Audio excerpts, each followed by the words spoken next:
Hi folks, welcome to Applying the Sword. I'm Micah Pilcher. I love my country and I love studying history. When I was young, I grew up reading the books and watching the documentaries of David Barton, the founder of wall builders.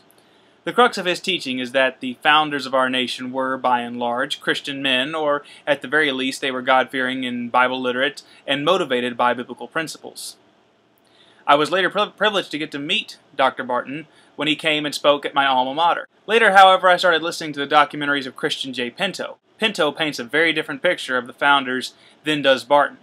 Far from being Christian men, Pinto asserts, the founders were enlightenment-minded, deistic followers of esoteric secret societies bent on resurrecting the quote-unquote New Atlantis concept put forth in the writings of the high-ranking Freemasons like Manly P. Hall, who was after the founding era, but wrote a lot on the subject of the New Atlantis. Pinto actually calls Barton out in one of his documentaries. Though the two might be at each other's throats, I think I must say that in choosing between the two, that they both do very good research and always cite their sources, relying almost entirely, or entirely in Barton's case, on the original writings of the men themselves.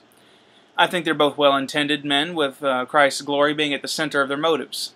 But I think they both overstate their cases. There were 40 signers of the Constitution alone, if you count the Secretary, to say nothing of the Declaration signers, or the pioneers in settlement, education, military, and so many others in so many other pursuits who bear the moniker Founding Father.